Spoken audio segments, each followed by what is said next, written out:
There's a midrash in this week's reading.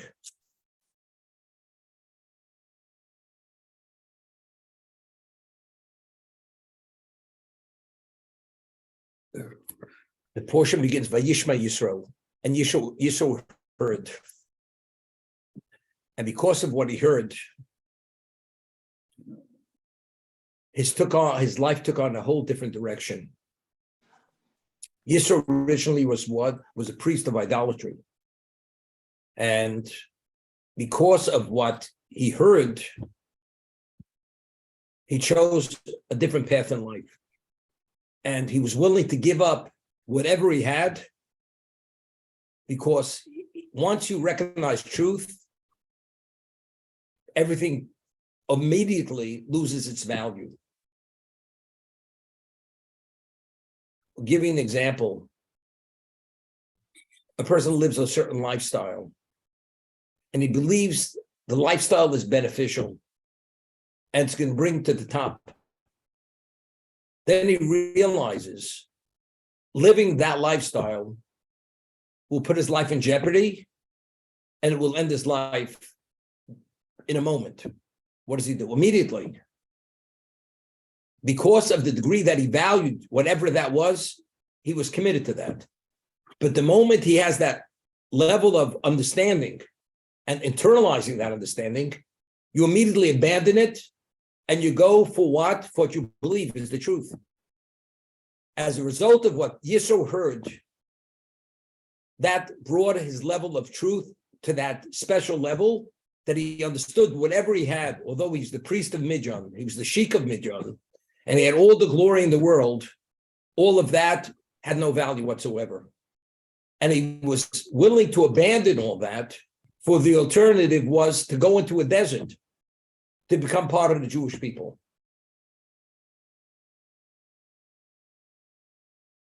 Vayishma Yisro, Mashmo Shamubo. What did he hear? Which was this awakening. There's an expression in English, a rude awakening. Why is it called a rude awakening? It should be an awakening. Rude awakening means if you believe something to be, and you want to still believe it, and you're forced to see it differently, it's a rude awakening. Because even when you're confronted with it, you wish it was not. Because you're so committed to what that was in the past. So therefore, it's a rude awakening. You're waking up to a nightmare. What you see now is a nightmare. But if you see it as opportunity, what do you say? You say, thank God. Baruch Hashem. Thank God I came upon this now before it was too late. Because once it's too late, it's too late. The Rambam writes in the Laws of Tshuva that a person has the ability to repent to the last breath of his life. And the last moment of his life, he comes to the realization that he lived a life of falsehood. He lived a life of hedonism, which he believed was the ultimate. And before he dies, he realizes it had no value whatsoever. And he regrets everything of his life. And he wished he would have never lived that life. And he wished he would have lived the life that the understanding that he comes upon. The moment he has that remorse and he has this understanding, I wish I would have done it differently. And if I'd lived longer, I would. The past record, negative record, is wiped out. It's eradicated, and the person dies at tzaddik. But that's only because that's not a rude awakening. He woke up to truth. And he wishes he could embrace truth if he'd lived more years. Unfortunately, he doesn't have any more time to live. Doesn't make a difference. But if in his mind is, if I could live longer, I would live that truth. That's not called a rude awakening. Yisro did not have a rude awakening. Although he's on top of the world, he was one of the three advisors of Paro. There were three advisors: Bilaam, Job, Eov, and Yisro were the personal advisors of Paro. They were the ultimate statesmen in the world. And he went back to Midian, and he was the ultimate statesman. The moment he heard the splitting of the sea and the war of the Amalekites, he said, it's time to pack my bags. I'm out of here. Where are you going? More into the desert. What? To become part of the Jewish people. The question is, what about the rest of humanity? We say in the Oz Yashir, which is Song of the Sea, we say clearly all the nations of Canaan heard about it. The Edomites heard about it. The Philistines heard about it. They all heard about it. And we're not talking about these people are ordinary people. These people are also great minds, great statesmen. They have an understanding of the world. Yisro was touched. They were not touched. Yisro took advantage of the moment because he saw truth. The others, they saw the reality, but they didn't appreciate the reality. They had no interest in that reality. Therefore, they made no changes in their lives. So the interesting midrash.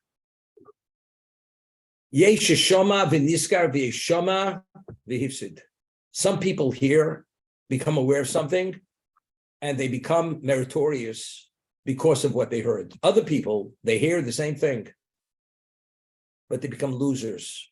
And they even become more culpable that despite hearing, and they should have taken advantage, they turned their backs on it.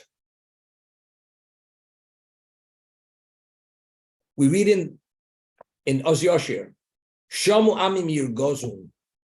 The nations heard what God did on behalf of the Jews by destroying the mightiest civilization, the Egyptians. The mightiest armies went down in the Red Sea. When they heard, what did it do to them? They were enraged. Shamu Amim Yirgozun. This is the Oz Yashir. The nations heard, and from the word drogas, they were enraged. Why were they enraged?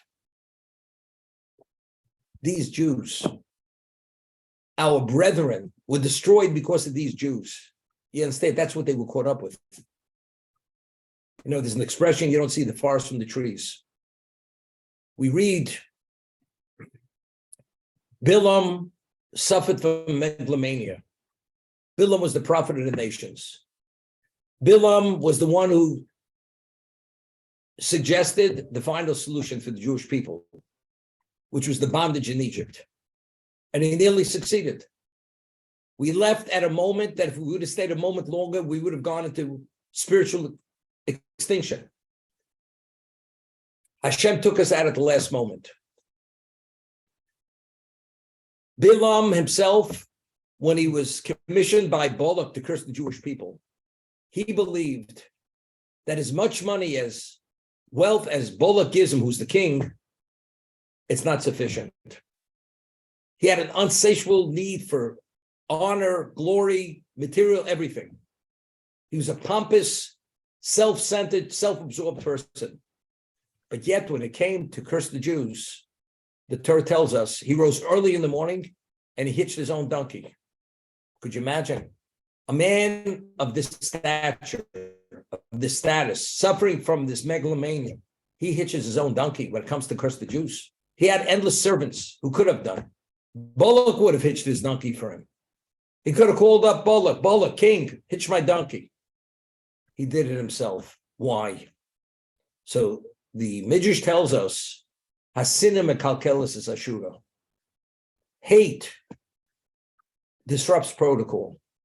When a person's consumed with hate, all you see, and the objective is to address what you hate. Right now, the objective is to destroy the Jewish people. He's totally consumed with that. When a person's consumed with that, and all you see that, what we call tunnel vision, you don't think about who you are. At that moment, Bilaam didn't exist. All that existed was the objective, destroy the Jewish people. That's a sin of a kalkelis ashura. Hate disrupts protocol. Therefore, he hitched his own donkey. Time's of the essence. All that matters now, they have to be destroyed. You see the sea splitting. 250 miracles took place at the Red Sea. The sea comes down on the Egyptians. The mighty armies are destroyed. What was the reaction? They're enraged. Shomamim Yugozun. These Jews, You see what they did to all our peers, all our allies, our glory. They took it from us. It's true. It's because of us they were destroyed. But rather than get caught up in the weeds, why don't you see the full picture? If God destroyed them because of the Jewish people and turned the world upside down, what does it say about God and what does it say about the Jewish people? They're the favorite son. That you want to be with the winner. Rather than get caught up with the hate, you people have tunnel vision. You miss the whole picture. Therefore, rather than seeing and drawing the takeaway from the splitting of the sea, Kriyas Yamsuf, what Yisro took away, Shema Amnim Gozun, the nations took away, they were enraged. What did Yisro take away? Shema v'niskar. When he heard, he became meritorious. He benefited tremendously. It's an eye-opener. Now I know where I have to go. Whatever I have has no value. All that has value is go to the desert, become part of the Jewish people. Because if God turned over the world for the Jewish people and destroyed the mightiest nation of the world, the armies, the Egyptian armies, that means I want to be with a winner. Rather than get caught up, my peers were destroyed. The Egyptians were destroyed, as all the other nations get caught up. You know, there's a commentator, there's a siddur which has the commentary of Rav Yaakov Emden, who lived in the latter part of the 17th century. And he has a commentary on a siddur, and he writes in the introduction, although we no longer live in an era of revealed miracles, there's one revealed miracle which continues from day to day, and it will be till the end of time. What's the revealed miracle? That the Jewish people exist as a people. No nation in the history of existence has experienced and undergone what the Jews were subject to. The enemies, the civilizations that wanted to destroy us, they all went into the dustbins of history. But yet we're still here. And we're still thriving. We have our peaks and we have our valleys. But ultimately, we've come back. We have a resiliency which no nation in the history of this world has. How does it happen? We're less than a speck on the spectrum. You have over 8 billion people in this world. Maximum, you have 15 million Jews. And yet, the world is occupied with the Jews. The Jew is in everybody's mind. And we're still here. The Holocaust 70 years ago.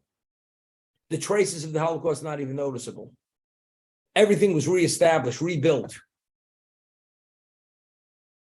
The high-tech capital of the world is Israel. Whatever. Plus, that's the way the secular person sees it. But factually, we exist as a Jewish people. It doesn't make sense. It's contrary to every odds. But we do exist.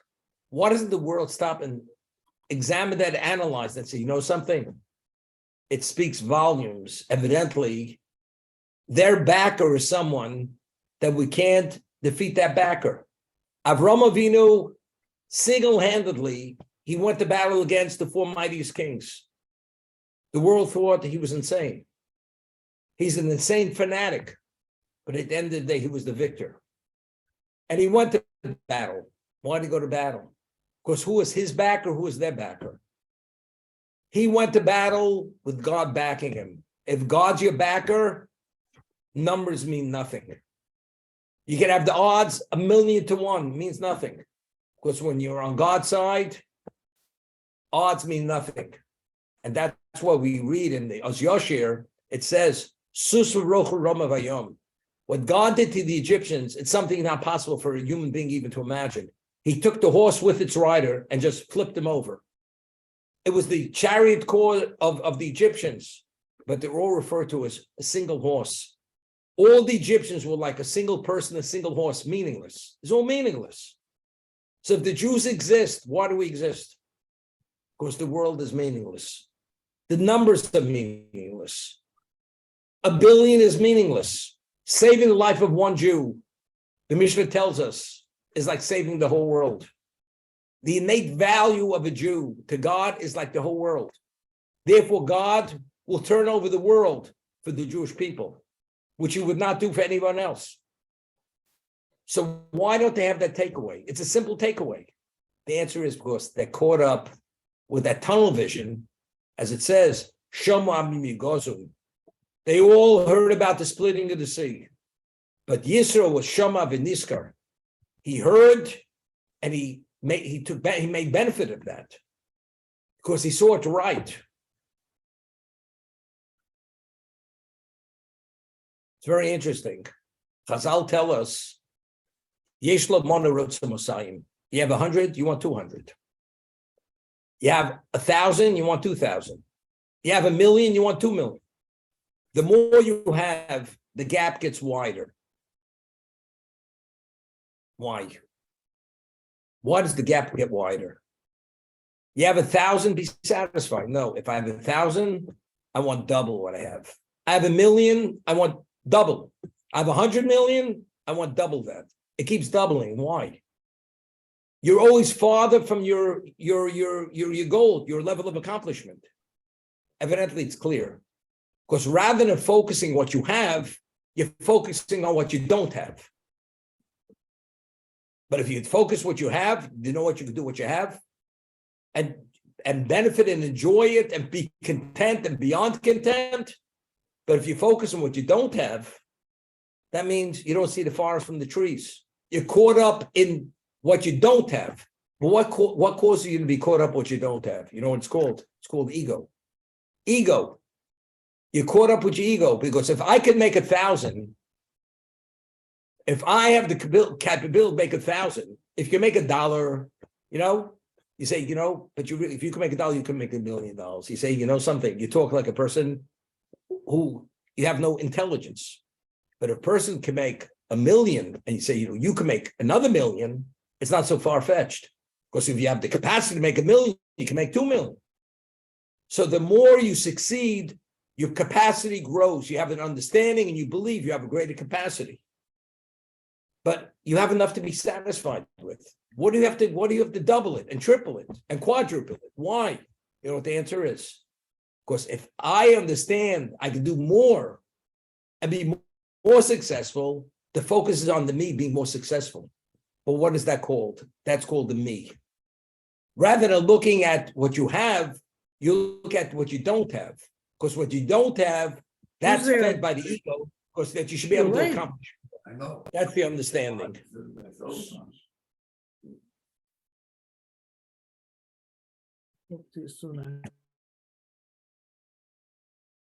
It's the same thing. The nations of the world, when they heard of the splitting of the sea, what did they see? The Jews destroyed, God destroyed our allies, our comrades. For the Jews were enraged. So they're caught up with that enragement. Where do they have that audacity? Look what the Jews caused us. Rather than seeing that, look what God did for the Jews. That tells you who the Jews are, because why did God do it? To become part of the group. Yisro saw it right. And because he saw it right, therefore he abandoned whatever he had, knowing what I have is worthless compared to what I could have. That's Mashvu Shama Yisro Bo.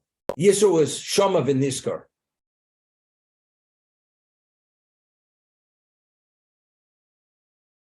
So over here, the Midrash says, he was a high priest of idolatry. The Nidbak LeMoshe, and he became attached to Moshe Rabbeinu. And he went under the wings of the divine presence. And didn't stop there. There's a portion of the Torah which is named after him. What does the name Yisro represent? Due to him, there's a portion of Torah that was added. When Yisro saw his father saw him adjudicating all the issues among Jews, he says, Moshe, it's not going to last. You can't do it single-handedly. you have to create a judicial system and a hierarchy within the judicial system, lesser judges, greater judges, and the ultimate difficult case, you'll take care of that case. And Moshe says, I'll consult with God, and God says, Yisro was right. So the whole portion of judges, the judicial system was in place. Who actually suggested that? That was Yisro. So firstly, he abandoned idolatry to become part of the Jewish people. And he went from one level to the next level.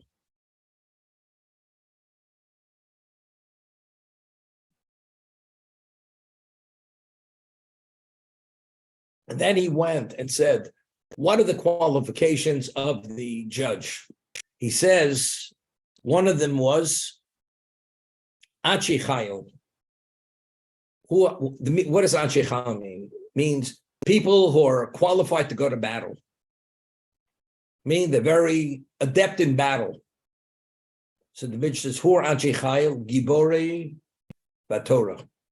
People who are powerful in Torah. Where do we see Giborei Koach? Giborim Batorah is Anshe Chayil. Because there's a pasuk in Tehillim says, Giborei Koach Oseh Dvaro. Those who have enormous strength, they do the will of God. Very interesting. Giborei Koach are those who are adept in Torah, and they do the will of God. The Gemara tells us, the Talmud tells us in two locations. Borosi Yetzirah Borosi Torah Tavim. I've created the evil inclination. The only antidote to disarm the evil inclination, to give us that clarity, to rise above the fray, is only if you're steeped and adept in Torah study. So, Giborei Koach Oseh Dvaro. Who does the will of God? Giborei Koach. Those who have enormous strength. If you're powerful in Torah, meaning you're immersed in that, you have the antidote to be able to deal with the evil inclination. You have that lens which gives you clarity, and you can't be hoodwinked by him. We read in Pirkei Avos, Ezeu Gibor. Who is the Gibor? Who is the powerful one? HaKovish Yisro. The one who is able to suppress his evil inclination. What are you talking about? If you could press 1,500 pounds, you're strong. You can take down any opponent. You're strong. Pirkei Avos tells us no. Ezeu Gibor HaKovish Yisro. We're all slaves of our inclinations. How does a person take control of his life? If you're Giborei Koach, if you have power due to the Torah, then you're Oseh Dvaro, then you do the will of God. These are the words of David HaMelech. Giborei Koach Oseh Dvaro. If you're a Gibor Koach, if you're empowered by the Torah, then you do the will of God. Why? Because that's the only way you could incapacitate your evil inclination. Yisro was Shama bin Diskar. But let's go back. What's the background of Yisro? How did Moshe become Yisro's son-in-law? So the Torah tells a story. Moshe fled from Egypt after he killed the Egyptian, and he was a fugitive. He arrives at a well. Why did he go to a well? Because Moshe understood that to survive by yourself without a wife, it's not possible. And he knew from the history of the Jewish people that Eliezer, when he found a wife for Yitzchak as the agent of Avram, he went to a well. And that's where Rivka was the matriarch of the Jewish people. She came out to draw water. Yaakov met Rachel where? Who was the main matriarch of the Jewish people at a well. She was a shepherdess. She was coming out to water the flock. He took off the boulder. He watered the flock. Moshe, being here a fugitive in this wilderness called Midian, he understands he has to have a wife. It has to be an appropriate wife. But God will provide the appropriate wife. All of a sudden, the daughters of Yisro go, and they're the shepherdesses. Yisro has no sons. And they're attacked by male shepherds. He comes to the defense, fights them off, and he waters the flock of the daughters of Yisro. Yisro's flocks. And they come home, and the father says to them, how did you come home so quickly? He says, and they share with him what happened. They were attacked by these shepherds, and this Egyptian man, because he was dressed like an Egyptian, he fought them off, and he watered our flocks. So he says to his daughters, don't you understand? This man could be a husband for one of you girls. You should have invited him home. So the Maharal of Prague explains, what did Yisro recognize about Moshe that was one of a kind? Yisro wasn't an ordinary person. Yisro was a statesman. As I said, he was one of the three advisors to Paro. And what he understands and appreciates, the average person doesn't. What did he see a characteristic within Moshe, which is unheard of and which is one of a kind? So the Maharal explains, if a person goes and he does such a heroic act, he literally saved their lives and provided the service, even if you don't want to be compensated. If you have any degree of ego, minimally what you want is you'll accompany him home and you say, I'm delivering your daughters to their doorstep because your daughters were in jeopardy and I was happy to save their lives and provide what I did and say, goodbye, good riddance. Moshe Rabbeinu didn't even do that. They returned themselves as if Moshe Rabbeinu was out of the picture. It's unheard of. This level of humility, this quality of person, Yisro never crossed paths with such a person. So Yisro immediately says to his daughters, don't you realize that man who saved you, you could count that person on one finger in the world. How do you leave him behind? He could be your husband. So Yisro immediately summoned Moshe, and he made the match between himself and Sipporah, the daughter. Sipporah was the wife of Moshe Rabbeinu. Yisro recognized Moshe to be one of a kind.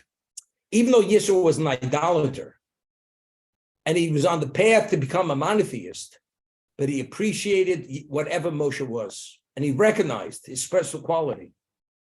Do you know how many years Yisro was exposed to Moshe's presence? Moshe was 80 years old when he went back to Egypt. For years, he lived in Yisro's household.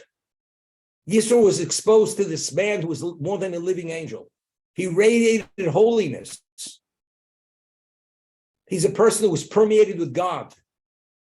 How could you not? Just by osmosis. And there's no question, Yisro was a great intellectual. He was a theologian. They were engaged in many discussions. Don't you think all that made a difference in Yisro's understanding? It gave us another level of orientation. As a result of that, when he heard what happened to the Egyptians with the closing of the sea, the splitting of the sea, the closing of the sea, and Amalek, all of a sudden, it resonated in Yisro like you can't imagine. Because Yisro had an understanding, if this happens, this is what we call the clincher. This is the last touches that makes it perfect. The picture is perfect clear. Perfect clear, I leave Midian, I go into the desert. Therefore, he was Nishma v'Niskar. When he heard what happened, he immediately fled Midian. People said, what are you fleeing from? Could you imagine? I don't know if you ever saw a video of the tsunami. If you ever saw the video of the tsunami, the ocean is coming in, and it's not to be believed what it looks like. And people started to run. You can't outrun that ocean. It was coming in with such force. The level of that water, you know what that means? You run for your life.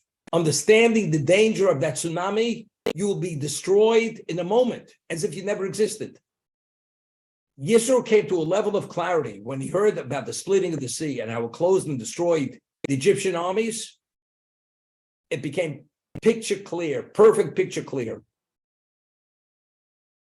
Midjan, I'm out of here. I'm running for my life. Where are you going? In the desert. Well, that's the only refuge. Not only is a refuge, understanding who God is, as when the Jews left Egypt, they went into an unplanted desert, but they said, if God is there, it's an oasis. It's a paradise, because God could turn a desert into a paradise. Yisro had that level of understanding. I'm not just going into an ordinary desert. I'm going to become part of the Jewish people. They're receiving the Torah. They're being taken now as God's people. And who's leading them? His son-in-law Moshe. As a result of that, that's where he's going. Therefore, Yisro was Shama v'niskar. He heard, he internalized it. As they said, he got it.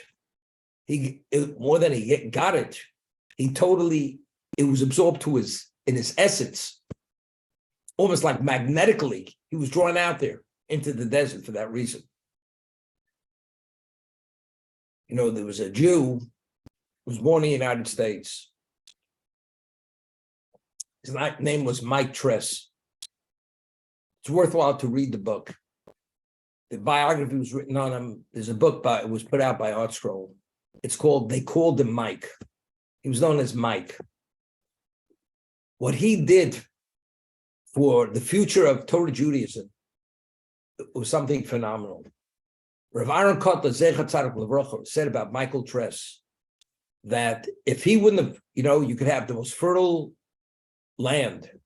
If you don't plow it, it's not ready for seeding. If he wouldn't have plowed American terrain, American society, the Jewish society, with his investment of whatever he did, the post-war great Torah leaders who came, the Jewish population, the youth would have been receptive to what they had to offer. They only were receptive to what they represented only because he did the plowing. He already broke ground and did more than breaking ground. So he said about Mike Tress, he's the equivalent of multiple Rosh Hashivas because of what he did. But he was an ordinary Jew. He wasn't an ordinary Jew. He had that foresight and that wisdom that no matter what, he's going to prepare the American soil. So when the great rabbis come from Europe, the youth and people will have an appreciation for its value, and they're going to embrace it, and they're going to be able to absorb it. You have to read the book. Why is it important? You read a book about Moshe Feinstein, unless you have a certain capacity within Torah, you say, look, he was an angel, I'm not an angel. Mike Tress was an ordinary man. He owned a boot polish company. He owned Esquire Boot Polish Company. That was his company. Where Rabbi Chanan Wasserman came to the United States 2 years before World War II, and he met Mike Tress. And he says to Mike Tress, your capacity and your ability is not running this company. I advise you, sell the company and lead the Jewish people and make the inroads that have to be made. And it was only due to the influence of Rabbi Chanan Wasserman, who perished at the beginning of the war. He was killed by the Nazis. Only due to his influence did Mike Tress accept this, and he fully was invested in the future of the Jewish people. That's the story. But why was Mike Tress so impressed with Rabbi Chanan Wasserman? Because Rabbi Chanan Wasserman wasn't an ordinary Jew. He had a presence. He was the closest student of the Chofetz Chaim. He was a giant. He was an intellectual. He represented anything that a special person could appreciate. Spending the 2 years with Rabbi Chanan Wasserman, he spent 2 years in the United States before he went back to Europe. That level of orientation, literally, he was infused with jet fuel, as you have those booster rockets, causing that ship to go outside of the Earth's atmosphere. He was infused with this energy that nothing's going to stop him. He was given a breath of understanding. and a depth of understanding that all that he's God-given, he has to fully invest in what has to be invested in. And why is that book so important? Because even an ordinary Jew, if you have capability, you're inspired and understand what's expected of every one of us, even if you're not that learned, even if you don't have a Torah education, even if you don't have a Jewish education. As long as you have that understanding, you have that value, you take off and you make a difference.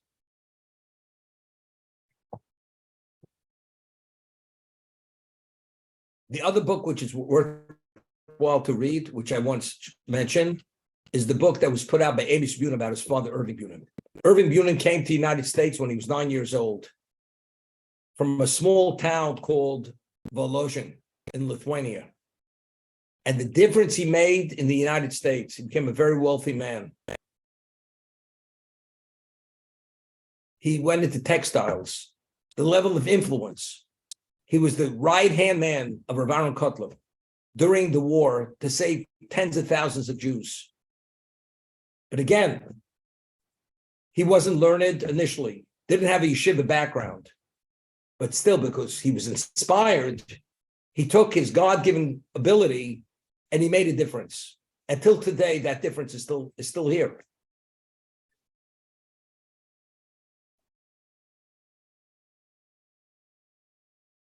Yisro, being exposed to Moshe's presence for all the years, we read in Pirkei Avos, Harchek mishochen ro al tischabel l'rosha. Keep your distance from an evil neighbor, a bad neighbor, not evil, a bad neighbor. Why? Because Chazal tell us, oy l'rosha, oy l'shcheno. Woe to the evil one, woe to his neighbor. You don't even realize when you're within the proximity of a bad person, there's a certain subliminal influence that he has on you, and there's a gradual erosion that you don't even realize that you're being eroded. Tov l'tzadik, tov l'shcheno. It's good for the tzaddik, it's good for his neighbor. Yisro was definitely the shochet of Moshe Rabbeinu. He was a neighbor, he's more than a neighbor. There was a relationship there. Being exposed to the sun, we say that Moshe is compared to the sun. For all those years, how could you not have an appreciation when it happens? You know exactly how to identify it. Therefore, Mashvu Shama Yisro, what did he hear that galvanized and confirmed in his mind that this is the truth? The events that he heard. The splitting of the sea. Not like the rest of the world. They were enraged at the Jew. These Jews, we can't get rid of them. Look what the Jews cause. The Jews are taking over the world. The Jews still exist as much as we've tried to get rid of them.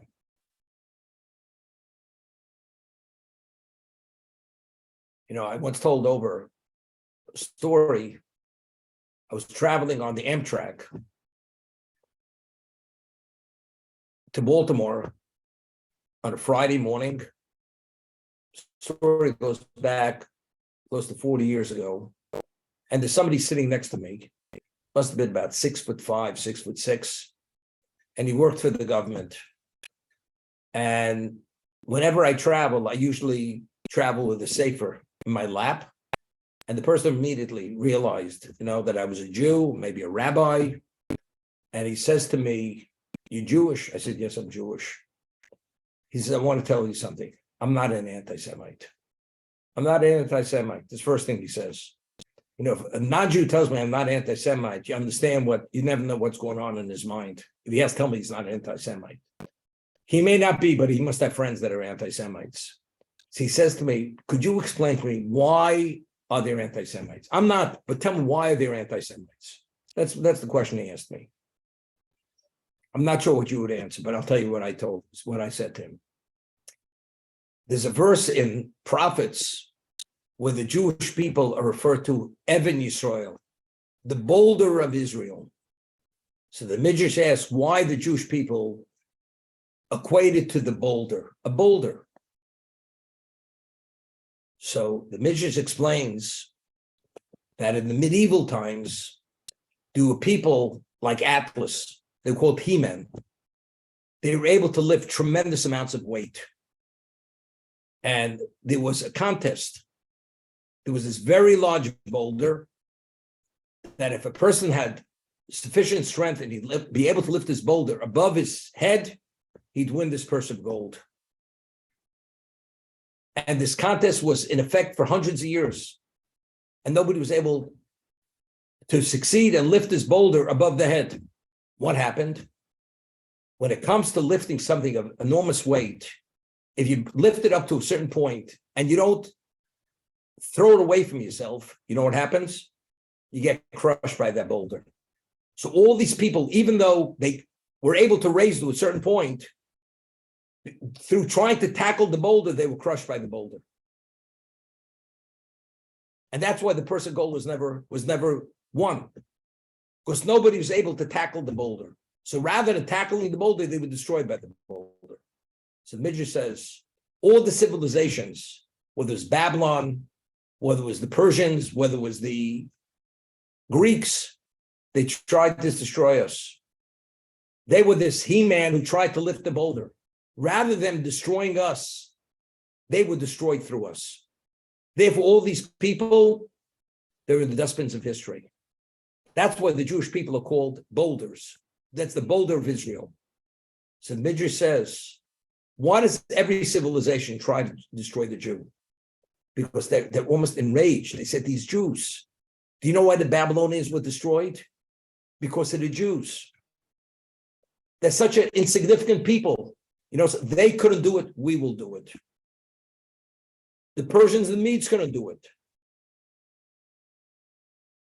The Greeks say, they couldn't do it, we will do it. How's it possible? Where do they have the audacity that they are the cause of the destruction of the greatest civilizations? You know something? We're going to do it ourselves. We will prove we will destroy them. Rather than we being destroyed, they were destroyed. Is this rational thinking? They cannot tolerate the Jew because we defy reality that as much as they want to destroy us, they can't destroy it. But what do they want to destroy us for? Why? Because again, because we are the cause of their peers' destruction. Therefore, they have it in for us. Therefore, that's the hate. That consumed with this hate to the Jew. It was due to you that civilization was destroyed. You know, we'll finish it off. We'll do the final solution. Hitler, Yamach Shmo B'Zichro. The Germans, same thing. The Jews themselves throughout history have always come out on top. He'll finally prove it. There will be not one solitary Jew left on the face of the earth, as Haman said it. But he didn't realize it. At the last moment, there was a change of events. Ultimately, he lost the war. That's the Amalek. Because rather than seeing and drawing the correct lesson, there must be something special about them. And the original ones were destroyed because they did the wrong thing. They see it the other way. Our peers, our cohorts were destroyed because of them. Therefore, I have it in for them. And they're caught up, and that's tunnel vision. Shamu Abim Yigozun. God splits the sea, he does something the world has never seen before. They're enraged at the Jewish people. So rather than having the takeaway, the Jews must be special, because otherwise God wouldn't have done it. They're caught up in that little nonsense, in the weeds. We have it in for the Jews. Maybe we're not going near them because we don't want to get burnt, but who are they?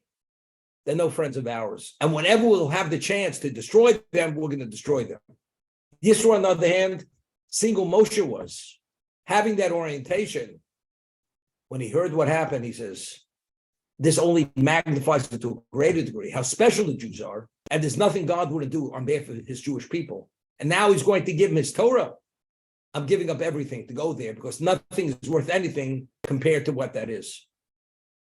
That's a reality of the understanding. You know, there's a beautiful midrash at the beginning of the portion of Truma, which we're going to come to in a few weeks, that Shlomo Melech says, Ki lechech tov nosati lachem, torasei atozovu. I've given you a commodity which is special, one of a kind. Don't abandon it. Don't abandon it. It's one of a kind of commodity. It's called the Torah. And the Midrash says, what is it analogous to? It's analogous. There were these merchants, they were traveling on the high seas. And one person was a silk merchant, the other was a spice merchant, and there was a Torah scholar on the boat. And each of the merchants are boasting about their acquisitions, what they bought. They're coming back with the silks and the spices and whatever they bought. And they say to this simple-looking Torah sage, he says, could you tell us what are you coming back with? He says, look, what I have is so precious, I can't even reveal it to you. So they start mocking him and laughing at him and deriding him. They say, sure, you have nothing. You're a nobody. You're nothing. You know, we have, look, in the hold of the ship, we have bales of spices and bolts of silk and everything else. And they're boasting and priding themselves. And they make a mockery of this rabbi, of this Torah scholar. And they keep saying, so where's your commodity? What do you possess?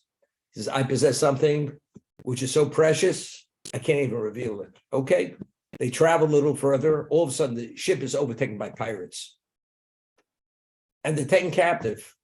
They confiscate all the cargo on the ship, the silk, the spices, and now they have all the people on the ship are captives. What do you do with them? They know they're Jews. They take them to the closest Jewish community to sell them as slaves. So the communities were religious communities, but the pirates wanted a high price for these slaves. So the one who was the Torah sage, they present him, and all of a sudden he starts disseminating and espousing Torah, which they never heard before. One of a kind of Torah. They said, at all costs, we're ransoming this man. We will buy this man. What he has, we've never heard before. And the other two, the spice merchant, the silk merchant, what's their value today? They have no value. So they say to the rabbi, the great Torah sage, he says, could you please convince the community they should lay out the means to purchase us? So the first thing he says, did I tell you what I have is there's nothing more precious than that? And what I have is concealed. Don't you understand what the value is now? What you have, you had it for the moment. Once it's taken from you, your lives have no value any longer. And people have no interest in even buying you. God's commodity I give you, it has infinite value. Don't abandon it. Because as it says at the end of Pirkei Avos, Rabbi Yossi ben Kisma met this very wealthy Jew. And he sees he's a very special rabbi, holy rabbi. He says, could you come to my community and be our rabbi? So he says, could you tell me who's in your community? Do you have Torah scholars? Do you have people who value what I represent? He says, but we'll pay anything you want. We'll give you any salary you want. He says, you give me all the salary in the world, all the wealth in the world. And he quotes a verse, Liah Kesv Liazov. God says, wealth is mine. The only thing you can take out of this world is your spiritual portfolio. When you leave this existence, you could be a real estate mogul, you could be a Wall Street mogul, you could be whatever you want to be. When they put you in that pine box in the ground, nothing means anything except what you are. And what you are, you can only take your spiritual portfolio. That's bottom line. And that's what it's about. Yisro came to that level of understanding. What has true value? Only truth. And if you attach yourself to truth, then ultimately you merit the infinite and you have a relationship with the infinite. Therefore, Yisro, Mashvu Shamu Ba, when he heard the magnification of God's presence, his hand of God, and saw how special the Jews are, what God will do for them, there wasn't a moment of hesitation. He abandoned all his glory and he went out into the desert. Thanks, guys.